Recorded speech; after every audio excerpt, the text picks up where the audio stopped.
कक्षा 12वीं रसायन शास्त्र के विद्युत यूनिट 3 विद्युत रसायन के चैप्टर का अध्ययन करने वाले हैं। परीक्षा में इस पे आवंटित अंक है 5 नंबर का एक दीर्घ उत्तरीय प्रश्न पूछा जाता है। चलिए शुरुआत करें।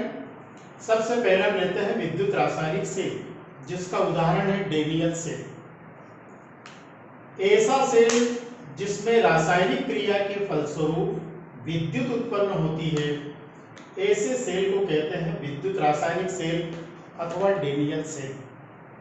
इसमें पहले रासायनिक क्रिया होती है, रेडॉक्स अभिक्रियाएं होती सेलों में, और रासायनिक क्रिया के फलस्वरूप विद्युत उत्पन्न होती है। ऐसे सेल को कहा गया है विद्युत रासायनिक सेल, जिसका उदाहरण है डेनियल सेल। सबसे पहले इसका नामांकित चित्र देख रहे हैं। ये नामांकित इसका चित्र बनाया गया है। तो इसमें आपको ये दो पात्र दिख रहे हैं। डेनियल सेल या विद्युत रासायनिक सेल में दो पात्र होते हैं। एक पात्र में जिंक का इलेक्ट्रोड जिंक सल्फेट के विलयन में डूबा हुआ रहता है। यह जिंक का इलेक्ट्रोड है और जिंक का इलेक्ट्रोड ZnSO4 के या जिंक सल्फेट के विलयन में डूबा हुआ रहता है। और दूसरे पात्र में या दूसरे अर्ध सेल में कॉपर का इलेक्ट्रोड कॉपर सल्फेट के विलयन में डूबा हुआ रहता है। तो इस प्रकार ये दो अर्ध सेल हैं। एक जिंक का इलेक्ट्रोड जिंक सल्फेट के विलयन में डूबा हुआ है और दूसरे अर्ध सेल में या दूसरे पात्र में कॉपर का इलेक्ट्रोड कॉपर सल्फेट के विलयन में डूबा हुआ है।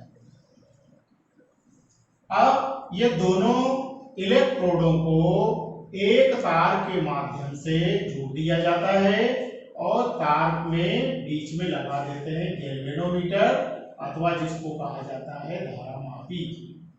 बीच में क्या लगा दिया? धारामापी। दोनों इलेक्ट्रोडों को तार से जोड़ दिया और तार के बीच में लगा दिया एक धारामापी। अभी भी ये सेल पूर्ण नहीं है।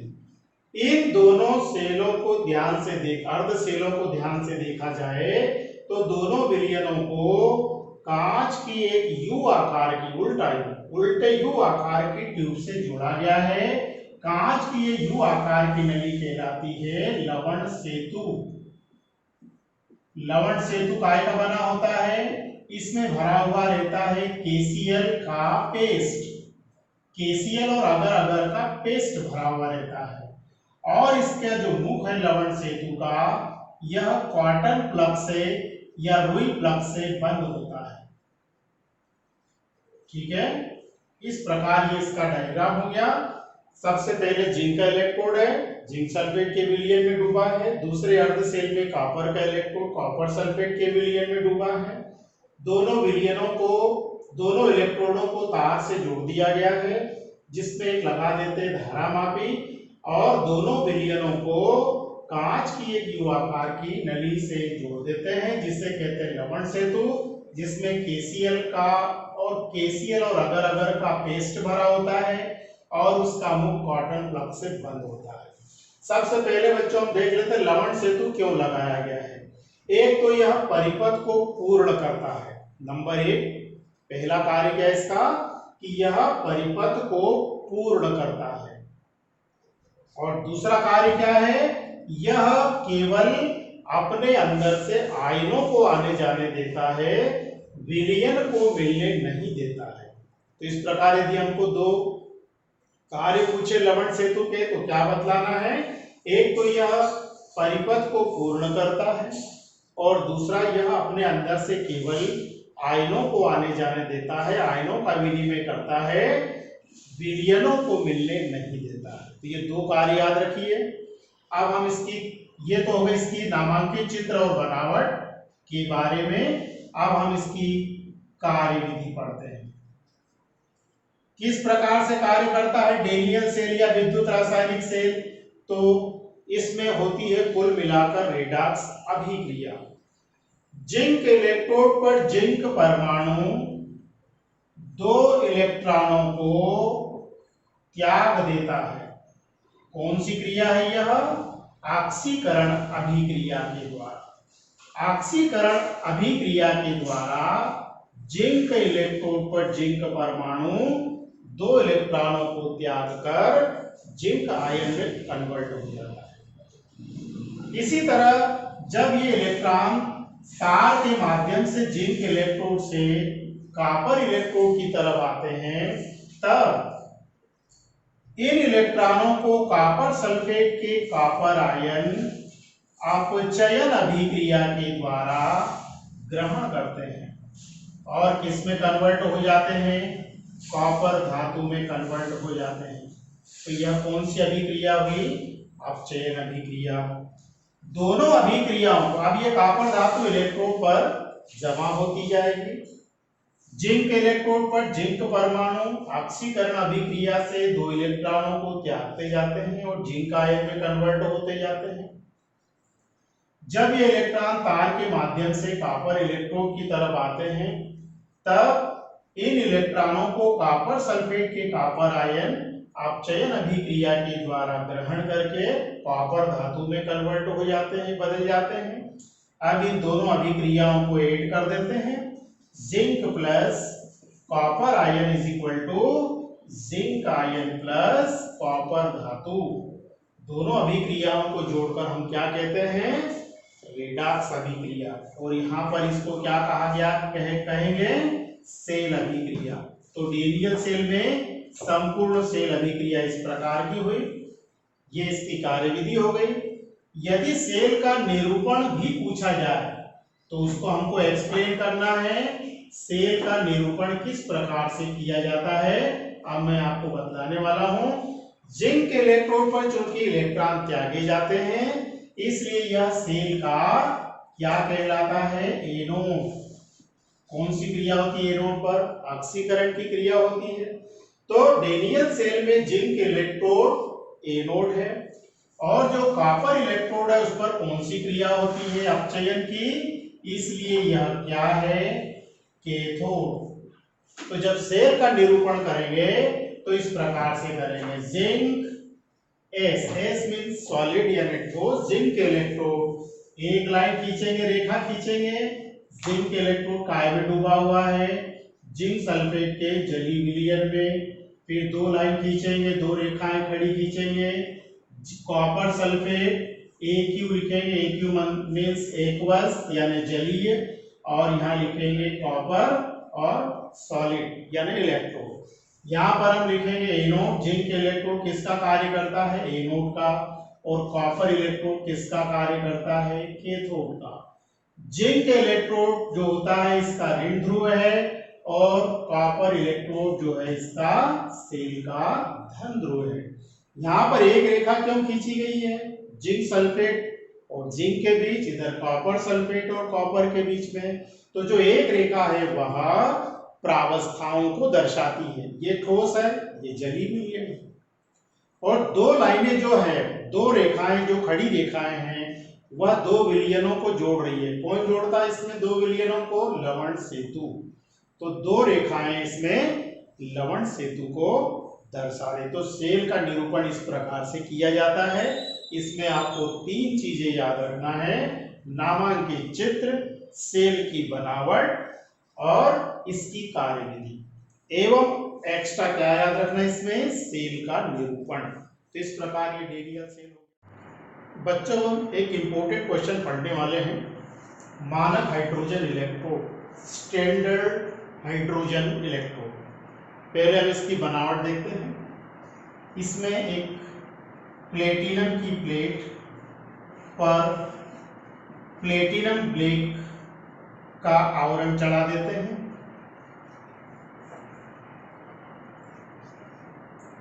पहले हमने क्या लिया, प्लेटिनम की प्लेट रहती है इसमें, और उस पर प्लेटिनम ब्लैक का आवरण चढ़ा देते हैं, कोटिंग कर देते हैं, उसकी परत चढ़ा देते हैं। फिर उसे प्लेटिनम के तार के द्वारा जोड़कर कांच की नली में फिक्स कर देते हैं। प्लेटिनम के वायर के द्वारा, तार के द्वारा कांच की नली में फिक्स कर देते हैं और फिर आगे उसको एक और परिपथ मतलब तार के द्वारा जोड़ दिया जाता है। यह है कांच की नली। कांच की नली में तार को फिक्स करके बाह्य परिपथ के लिए एक कॉपर वायर लगा दिया जाता है।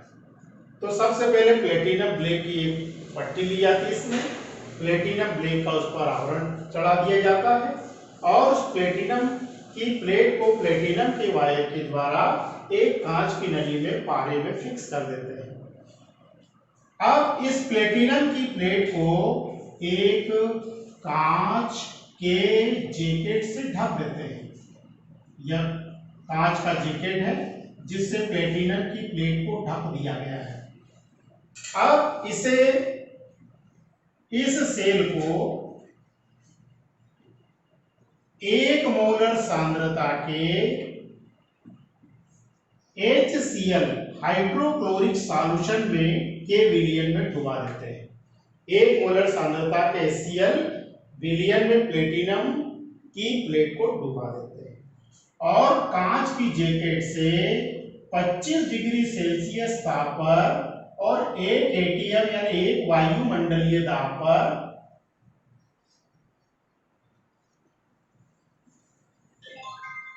H2 गैस प्रवाहित की जाती है। जब H2 गैस इस कांच की जैकेट से प्रवाहित की जाती है तो उसका अधिकांश भाग प्लेटिनम ब्लैक के द्वारा अधिशोषित कर लिया जाता है और जो अधिशोषित नहीं हुई है ऐसी हाइड्रोजन गैस बुलबुलों के रूप में विलयन से होते हुए बाहर चली जाती है। यह है मानक हाइड्रोजन इलेक्ट्रोड की बनावट। अब हम मानक हाइड्रोजन इलेक्ट्रोड की कार्यविधि पढ़ेंगे। मानक हाइड्रोजन इलेक्ट्रोड का उपयोग सेल के सेल विभव को ज्ञात करने में किया जाता है। यह अर्ध सेल की तरह कार्य करता है, एनोड की तरह भी कार्य करता है और कैथोड की तरह भी कार्य करता है। जब मानक हाइड्रोजन इलेक्ट्रोड एनोड की तरह कार्य करता है तब इसमें ऑक्सीकरण क्रिया होती है, जिसे इस प्रकार लिखेंगे H2 इक्वल टू ऑक्सीकरण की क्रिया में H2 2 इलेक्ट्रॉनों को त्याग देगा और यह हाइड्रोजन आयन में कन्वर्ट हो जाएगा और यह हाइड्रोजन आयन एक MnHCl में चले जाएंगे। तब सेल का निरूपण इस प्रकार से किया जाएगा। जब SHE यानी मानक हाइड्रोजन इलेक्ट्रोड एनोड की तरह कार्य करेगा तब इसका निरूपण इस प्रकार से करेंगे। PT लिखेंगे, S एक लाइन खींचेंगे, एक रेखा खींचेंगे, H2 गैस यह हमने 1 एटीएम प्रेशर 1 वायुमंडलीय दाब पर इसको प्रवाहित की थी, तो ब्रैकेट में 1 एटीएम भी लिखेंगे। फिर प्रावस्था को दर्शाने के लिए एक लाइन और खींचेंगे और ये हाइड्रोजन आयन 1 m सांद्रता के HCl विलयन में चले गए। तो यहाँ हाइड्रोजन आयन सांद्रण और ब्रैकेट में लिखेंगे C इक्वल टू 1 अथवा 1 m HCl का सॉल्यूशन, उसमें ये हाइड्रोजन आयन चले गए। जब SHE यानी मानक हाइड्रोजन इलेक्ट्रोड कैथोड की तरह कार्य करता है तब कैथोड की तरह कार्य करने पर अभिक्रिया को किस प्रकार लिखेंगे? इसके विपरीत कैथोड पर कौन सी क्रिया होती है? अपचयन की क्रिया होती है। तो उस समय HCl के हाइड्रोजन आयन 2 इलेक्ट्रॉनों को ग्रहण करके H2 गैस में कन्वर्ट हो जाएंगे। तब SHE यानी मानक हाइड्रोजन इलेक्ट्रोड का निरूपण इसके विपरीत किया जाएगा। किस प्रकार से? हाइड्रोजन आयन, यहाँ पर आप AQ भी लिख सकते हैं। हाइड्रोजन आयन AQ यानी सॉल्यूशन में कब? जब 1 m सांद्रता का HCl सॉल्यूशन है, 1 m HCl, एक रेखा खींचेंगे जो कि प्रावस्था को दर्शाती है, किसमें कन्वर्ट हो जाता है हाइड्रोजन आयन? H2 गैस में। और यहाँ लिखा जाएगा 1 एटीएम प्रेशर और एक रेखा और खींच के यह H2 गैस प्लेटिनम के इलेक्ट्रोड पर अधिशोषित हो जाएगी। तो जब कैथोड की तरह SHE कार्य करता है तब सेल का निरूपण इस प्रकार से किया जाएगा। SHE यानी मानक हाइड्रोजन इलेक्ट्रोड के सेल विभव को 0 माना गया है। कितना होता है इसका इलेक्ट्रोड विभव? 0 वोल्ट माना गया है और इसके सापेक्ष अन्य सेलों के इलेक्ट्रोड विभव ज्ञात किए जाते हैं। तो यह प्रश्न परीक्षा की दृष्टि से इम्पोर्टेंट है। मानक हाइड्रोजन इलेक्ट्रोड। जब ये प्रश्न आता है तो उस समय हमको सेल की बनावट ध्यान में रखना है, सेल का नामांकित चित्र याद रखना है और उसकी कार्यविधि और सेल का निरूपण किस प्रकार से करेंगे, इन चीजों को विशेष रूप से उल्लेख करना है और अंत में लिखना है कि मानक हाइड्रोजन इलेक्ट्रोड के सेल विभव को 0 वोल्ट माना गया है और इसके आधार पर अन्य सेलों के सेल विभव को ज्ञात किया जाता है। सेल विभव, सेल विभव किसे कहते हैं? जो अभी हमने गैल्वेनिक या डेनियल सेल पढ़ा है उसमें दोनों इलेक्ट्रोडों के बीच जो विभवांतर उत्पन्न होता है उसे सेल विभव कहते हैं। परिभाषा क्या होगी इसकी? गैल्वेनिक सेल के दोनों इलेक्ट्रोडों के बीच विभवांतर को सेल विभव कहते हैं। इसे ई से दर्शाते हैं, ई से डिनोटेट करते हैं इसको, और यह कैथोड और एनोड के सेल विभव का अंतर होता है। यदि हमें किसी सेल का सेल विभव ज्ञात करना हो तो ई सेल बराबर ई कैथोड मीन्स इलेक्ट्रोड विभव या सेल विभव कैथोड में से एनोड के सेल विभव को माइनस कर देंगे, घटा देंगे तो आ जाएगा सेल का सेल विभव। तो ई सेल यानी सेल का सेल विभव बराबर कैथोड का सेल विभव माइनस एनोड का सेल विभव। जैसे कि अभी हमने पढ़ा था गैल्वेनिक सेल या डेनियल सेल में कैथोड का कार्य कौन करता है? Copper electrode. तो कैथोड पर कौन सी क्रिया हुई थी? कॉपर आयनों ने दो इलेक्ट्रॉनों को एक्सेप्ट करके ग्रहण करके किसमें कन्वर्ट हो गए? कॉपर धातु में। और इसी तरह एनोड पर जिंक इलेक्ट्रोड पर जिंक परमाणु ऑक्सीकरण क्रिया से दो इलेक्ट्रॉनों को त्याग कर जिंक आयनों में कन्वर्ट हो रहे थे। ठीक है, अभी हमने गैल्वेनिक सेल या डेनियल सेल में कैथोड एनोड के इस प्रकार की क्रियाएं पढ़ी। तो इसके लिए सेल विभव का निर्धारण कैसे करेंगे? गैल्वेनिक सेल के लिए ई सेल बराबर कैथोड कौन है यहाँ पे? Copper electrode. तो यहाँ पर इसको इस प्रकार लिखा जाएगा ई कॉपर आयन ऑब्लिक कॉपर धातु माइनस ई जिंक आयन ऑब्लिक जिंक परमाणु। तो इस प्रकार से हम गैल्वेनिक सेल के सेल विभव को कैलकुलेट कर सकते हैं, उसकी गणना कर सकते हैं। तो सेल विभव पर जब संक्षिप्त टिप्पणी आए तो पहले हमें उसकी परिभाषा लिखना है। ई सेल को कैसे ज्ञात करेंगे? कैथोड के सेल विभव में से एनोड के सेल विभव को माइनस कर दिया जाएगा और एक उदाहरण देना है कि गैल्वेनिक सेल में कैथोड पर कॉपर आयन दो इलेक्ट्रॉनों को त्याग कर कॉपर धातु में, एनोड पर जिंक परमाणु ऑक्सीकरण क्रिया से दो इलेक्ट्रॉनों को त्याग कर जिंक आयन में कन्वर्ट हो जाते हैं। तो गैल्वेनिक सेल के सेल विभव को ज्ञात कैसे करेंगे? ई सेल बराबर कैथोड किसका है? कॉपर धातु का, कॉपर आयन ऑब्लिक कॉपर धातु माइनस एनोड किसका है? जिंक इलेक्ट्रोड का, जहां पर जिंक आयन ऑब्लिक क्या लिखा जाएगा? जिंक। बच्चों हम पढ़ेंगे नर्नस्ट समीकरण। बहुत महत्वपूर्ण प्रश्न है ये परीक्षा की दृष्टि से। नर्नस्ट ने किसी सेल के सेल विभव की सांद्रता पर निर्भरता को दर्शाने के लिए एक समीकरण दिया है जिसे नर्नस्ट समीकरण कहते हैं। हम यहाँ पर एक अभिक्रिया लेते हैं। गैल्वेनिक सेल में हम पढ़ चुके हैं। डेनियल सेल में संपूर्ण सेल अभिक्रिया zinc plus copper ion is equal to zinc ion plus copper धातु। तो इस समीकरण के लिए या इस सेल के लिए सेल विभव की गणना किस प्रकार से करेंगे? नर्नस्ट इक्वेशन के द्वारा ई सेल बराबर E naught cell, E naught cell, ये ई सेल का मतलब क्या होता है? सेल का सेल विभव। और ई नॉट सेल मीन्स क्या होता है? सेल का मानक सेल विभव minus RT/NF log zinc ion का कॉन्सेंट्रेशन, जिंक आयन की सांद्रता बटे कॉपर आयन की सांद्रता। अब इससे सेल का सेल विभव ज्ञात करने के लिए हमें R, T, F और लॉग का बेसिस 10 में कन्वर्ट कर लेते हैं। यदि हम R की वैल्यू, पहले तो हम लाभ का आधार 10 में कन्वर्ट कर लेते हैं, तो समीकरण हो जाएगा E cell is equal to E naught cell minus 2.303 RT upon NF log basis 10 हो गया। अब यहाँ पर जिंक आयन का कॉन्सेंट्रेशन ऑब्लिक कॉपर आयन का कॉन्सेंट्रेशन, तो लॉग के बेसिस को हमने 10 में कन्वर्ट कर लिया, 2.303 का मल्टीप्लिकेशन यानी गुणा करके। अब हम यहाँ पर R की वैल्यू पुटअप करेंगे।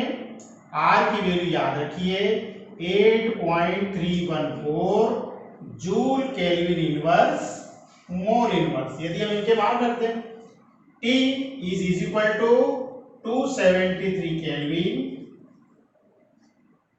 298 केल्विन, और F की वैल्यू, F मीन्स फेराडे, यहाँ पर F का मतलब फेराडे, N का मतलब त्यागे गए इलेक्ट्रॉनों की संख्या, तो F इज इक्वल टू हो जाएगा फेराडे, और 1 फेराडे इज इक्वल टू होता है 96,487 गुलाम, 96,787 गुलाम या 96,500 गुलाम।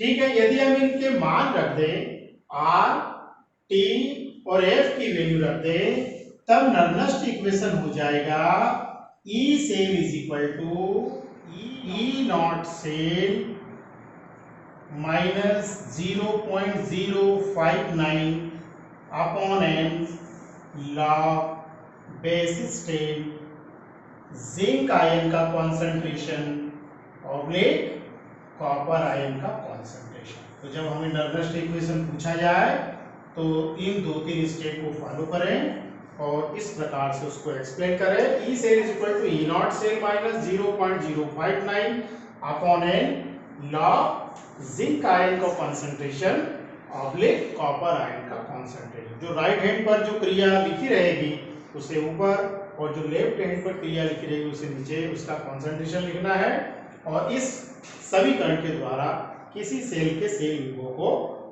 कैलकुलेट कर सकते हैं। इस पर आधारित आंकिक प्रश्न हम करते हैं आगे।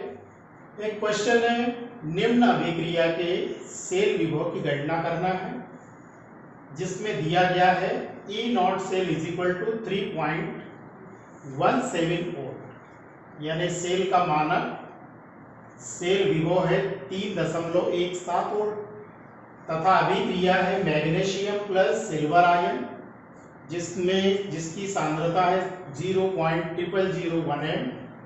Is equal to magnesium ion, जिसकी सांद्रता है 0.130 m प्लस सिल्वर 2H। इस अभिक्रिया को हम निम्नानुसार लिख सकते हैं। जब इसका आंसर देंगे तो इस सेल अभिक्रिया को किस प्रकार से लिखा जाएगा, मैग्नीशियम ऑब्लिक मैग्नीशियम आयन पर 2+ चार्ज है, और इसकी सांद्रता है 0.130 मोलर, और यह किससे साल्ट ब्रिज के द्वारा जुड़ा हुआ है, सिल्वर आयन से।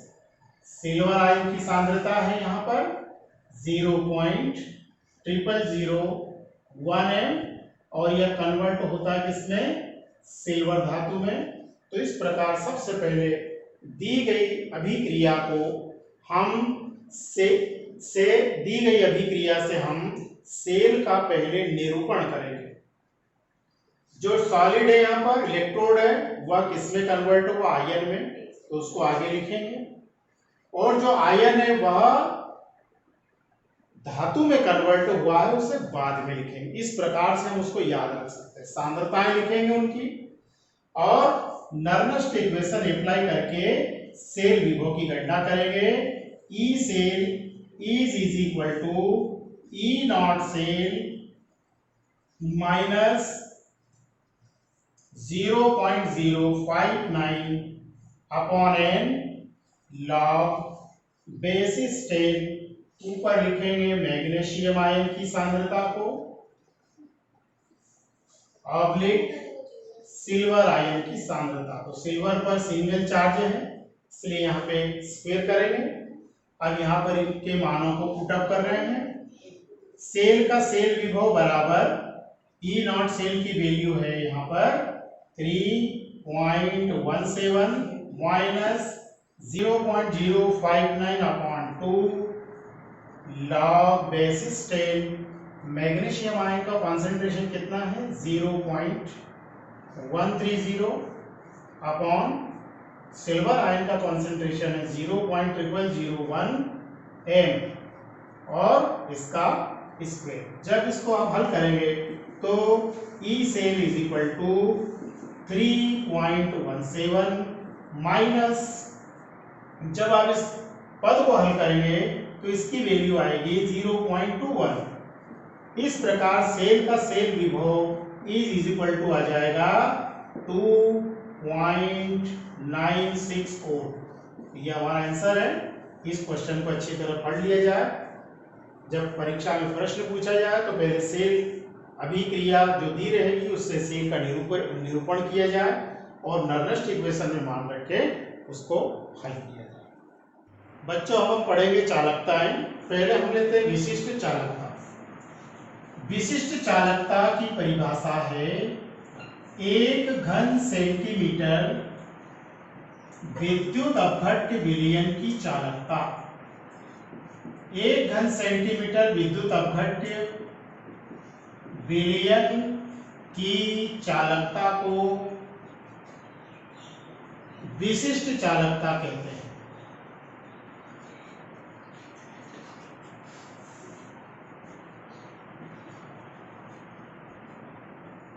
ठीक है, एक दूसरी परिभाषा और लेते हैं। जो विशिष्ट चालकता है यह विशिष्ट प्रतिरोध का व्युत्क्रम है। तो विशिष्ट प्रतिरोध के व्युत्क्रम को भी हम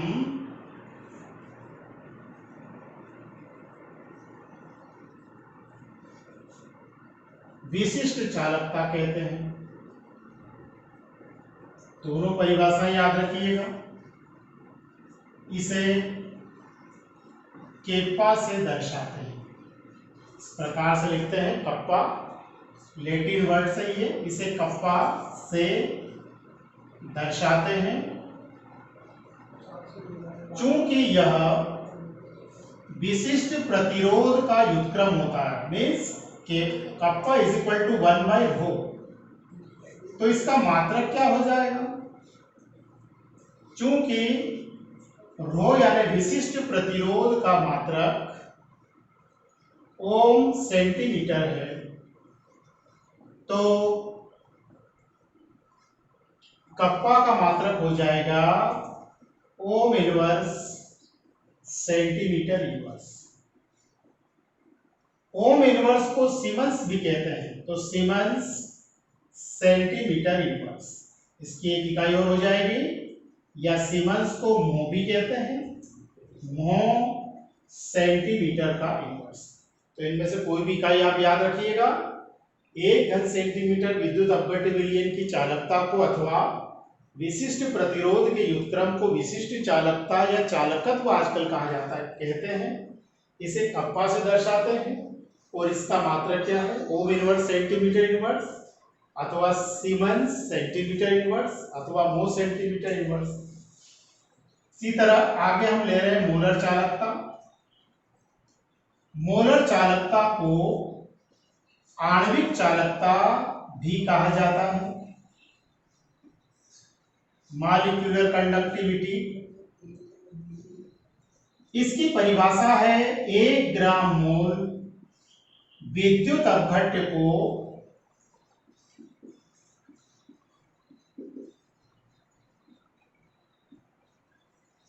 V घन सेंटीमीटर विलयन में घोलने पर, इसमें V घन सेंटीमीटर विलयन में घोलने पर जितने आयन उत्पन्न होते हैं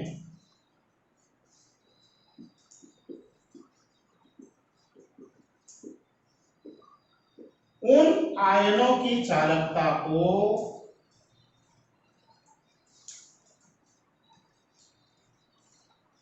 उन आयनों की चालकता को ही मोलर या आणविक चालकता कहते हैं।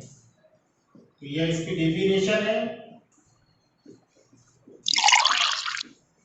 1 ग्राम मोल विद्युत अपघट्य को V/cm विलयन में घोलने पर जितने आयन उत्पन्न होते हैं उन सब आयनों की चालकता को मोलर चालकता कहते हैं।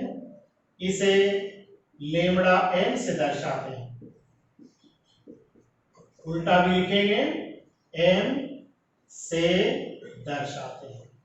मोलर चालकता की इकाई को सीधे याद रखिए, ohm inverse centimetre square mole का इनवर्स। ठीक है, चूंकि ओम इनवर्स को क्या कहते हैं, सीमेंस, इसलिए siemens centimetre square mole inverse, अथवा और क्या लिख सकते हैं इसकी इकाई को, मो सेंटीमीटर स्क्वायर मोल का इनवर्स। तो इस प्रकार दोनों विशिष्ट चालकता और मोलर चालकता की परिभाषाएं और उनके मात्रक याद रखिएगा, और इन दोनों में अब हम पढ़ने जा रहे हैं। बच्चों हम पढ़ेंगे कोलरास का नियम। कोलरास ने प्रबल विद्युत अपघट्य की मोलर चालकता को ज्ञात करने के लिए एक नियम दिया है, जिसके अनुसार अनंत तनुता पर प्रबल विद्युत अपघट्य की मोलर चालकता का मान अनंत तनुता पर धनायन और ऋणायन की आयनिक चालकताओं के योग के बराबर होता है। अनंत तनुता पर प्रबल विद्युत अपघट्य की मोलर चालकता को लेमड़ा इनफाइनाइट m से दर्शाते हैं। किसके बराबर होता है इसका मान, अनंत तनुता पर मोलर चालकता का मान अनंत तनुता पर धनायन की आयनिक चालकता और अनंत तनुता पर ऋणायन की आयनिक चालकता के योग के बराबर होता है। यहाँ पर लेमड़ा इनफाइनाइट m क्या है, प्रबल विद्युत अपघट्य की अनंत तनुता पर मोलर चालकता। लेमड़ा इनफाइनाइट m प्लस लिखा हुआ है जो कि अनंत तनुता पर धनायन, और लेमड़ा इनफाइनाइट माइनस लिखा है जो कि अनंत तनुता पर ऋणायन की क्या है, आयनिक चालकता। यहाँ x और y क्या है, प्रति फार्मूला इकाई जो आयनों की संख्या को निरूपित करता है। यह कोलरास के नियम का गणितीय व्यंजक है, अच्छी तरह इसको याद रखिएगा।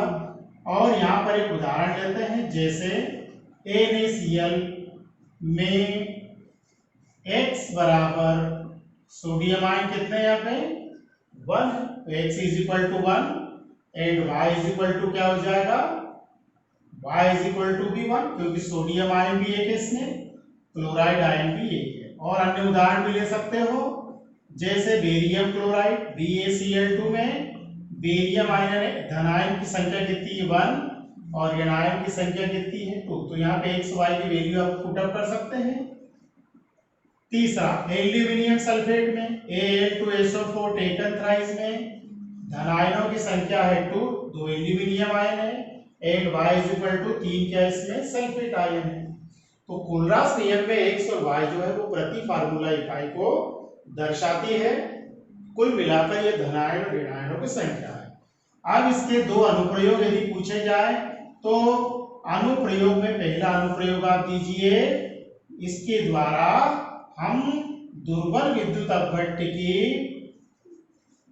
सीमांत मोलर चालकता को ज्ञात कर सकते हैं। सीमांत मतलब वही अनंत तनुता पर मोलर चालकता को ज्ञात कर सकते हैं।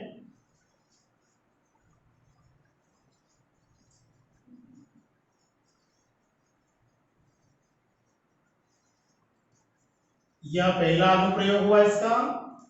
कोलरास नियम के द्वारा दुर्बल विद्युत अपघट्य की सीमांत मोलर चालकता को ज्ञात किया जा सकता है।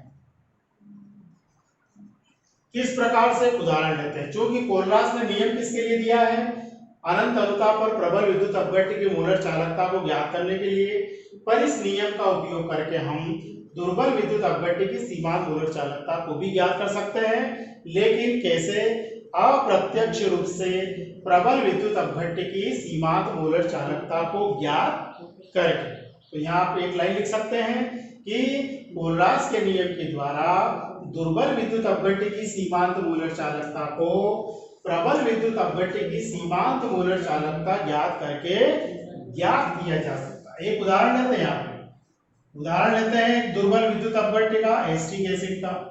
एसिटिक एसिड यानी CH3COOH, चूंकि यह दुर्बल विद्युत अपघट्य है इसलिए इसका विलयन में पूर्ण आयनन नहीं होगा, मीन्स ये एस्टेट आयन और हाइड्रोजन आयन में पूर्णतः वियोजित नहीं होगा। अतः हम इनकी आयनिक चालकताओं को जोड़कर एसिटिक अम्ल की मूलर चालकता को ज्ञात नहीं कर सकते। अर्थात लेमड़ा इंफिनिटेम यानी एसिटिक एसिड की मूलर चालकता यदि हमको ज्ञात करना है तो इसके लिए हमको एसीटेट आयन की आयनिक चालकता में हाइड्रोजन आयन की आयनिक चालकता को ऐड करना पड़ेगा। पर चूंकि ये कैसा है, दुर्बल विद्युत अपघट्य आता है, एसिटिक एसिड की मोलर चालकता को ज्ञात करने के लिए आपको प्रबल विद्युत अपघट्य की मोलर चालकता को ज्ञात करना पड़ेगा। अब प्रबल विद्युत अपघट्य में ये 3 प्रबल विद्युत अपघट्य याद कीजिएगा। एक है सोडियम एसीटेट। सोडियम एसीटेट प्रबल विद्युत अपघट्य है, अतः कोलरास के नियम से इसकी मोलर चालकता को ज्ञात किया जा सकता है। CH3COONA की अनंत अनुता पर मोलर चालकता में यदि हम क्या करें, HCl की मोलर चालकता को जोड़ दें और उसमें से अनंत तनुता पर NaCl की मोलर चालकता को घटा दें तो हमें एसिटिक अम्ल की अनंत तनुता पर मोलर चालकता ज्ञात हो जाएगी। ये समीकरण को याद रखिएगा। एसिटिक एसिड जो कि दुर्बल विद्युत अपघट्य है की मोलर चालकता को ज्ञात करने के लिए सोडियम एसिटेट, HCl और NaCl के अनंत अनुता पर मोलर चालकता ज्ञात होना चाहिए। इन दोनों की मोलर चालकताओं को जोड़कर उसमें से NaCl की मोलर चालकता को माइनस करें। विशिष्ट चालकता और मोलर चालकता में संबंध। विशिष्ट चालकता और मोलर चालकता में इस प्रकार का संबंध है, मोलर चालकता बराबर विशिष्ट चालकता गुणित V। ये संबंध है दोनों में। मोलर चालकता किसके बराबर है, विशिष्ट चालकता और आयतन V के गुणनफल के बराबर है। जहां V का मतलब क्या है, घन सेंटीमीटर में वह आयतन जिसमें पदार्थ का यानी विद्युत अपघट्य का 1 ग्राम मोल खुला है।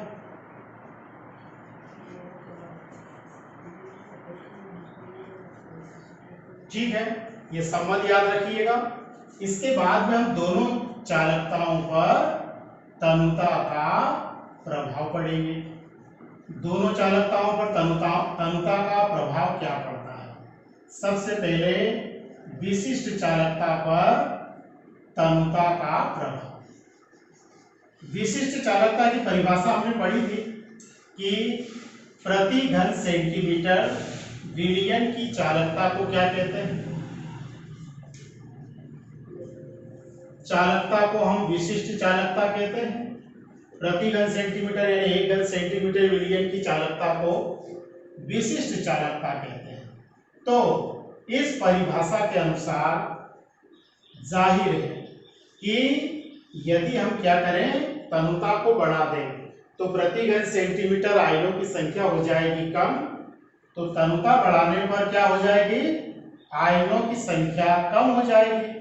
इसलिए तनुता बढ़ाने पर विशिष्ट चालकता का मान क्या हो जाएगा, भी कम हो जाएगा। विशिष्ट चालकता का मान घटता है। तनुता बढ़ाने पर विशिष्ट चालकता का मान इसलिए घटेगा क्योंकि प्रति घन सेंटीमीटर विलयन में आयनों की संख्या तनुता बढ़ाने पर घटेगी। सेकेंड, मोलर चालकता पर तनुता का प्रभाव देख लिया जाए। चूंकि मोलर चालकता किसके बराबर होती है, विशिष्ट चालकता और आयतन V के गुणनफल के बराबर। तो यदि हम तनुता बढ़ाएंगे तो कौन बढ़ेगा, V। इसलिए तनुता यानी आयतन बढ़ेगा, इसलिए तनुता बढ़ाने पर मोलर चालकता का मान बढ़ते जाता है। ठीक है, तनुता को यदि हम बढ़ाते जाएंगे तो मोलर चालकता का मान भी क्या होता जाएगा, बढ़ता जाएगा। पर इसमें आगे और लिख सकते हैं आप कि तनुता बढ़ाने पर एक स्थिति ऐसी आएगी कि मोलर चालकता का मान बढ़ना बंद हो जाएगा यानी स्थिर हो जाएगा। ऐसी स्थिति में उसको हम अनंत तनुता पर क्या कहेंगे, मोलर चालकता कहेंगे। तो आप एक सेंटेंस उसमें और ऐड कर सकते हो। तनुता का प्रभाव याद करिएगा दोनों चालकताओं पर। तनुता का प्रभाव, विशिष्ट चालकता और मोलर चालकता में संबंध, और इसके आगे हम पढ़ा चुके हैं विशिष्ट चालकता और मोलर चालकता की डेफिनेशन और दोनों की इकाई। कोलरास के नियम का दूसरा अनुप्रयोग है दुर्बल विद्युत अपघट्य के वियोजन यानी आयनन की मात्रा की गणना करने। चूंकि वियोजन की मात्रा मोलर चालकता से संबंधित है, मोलर चालकता जितनी ज्यादा होगी, ये वियोजन की मात्रा जितनी ज्यादा होगी, मोलर चालकता का मान भी उतना ही ज्यादा होगा। तो कोलरास के नियम का प्रयोग करके दुर्बल विद्युत अपघट्य की वियोजन की मात्रा ज्ञात करने का सूत्र है वियोजन की मात्रा अल्फा बराबर लेमड़ा सीएम यानी दी गई सांद्रता पर मोलर चालकता बटे अनंत तनुता पर मोलर चालकता, जहां अल्फा इक्वल टू क्या है यहाँ पर वियोजन, दुर्बल विद्युत अपघट्य के वियोजन की मात्रा है, lambda CM is equal to क्या है, ये दी गई सांद्रता पर मोलर चालकता है, और लेमड़ा इनफाइनाइट एम किसका संकेत है, अनंत तनुता पर मोलर चालकता का संकेत है।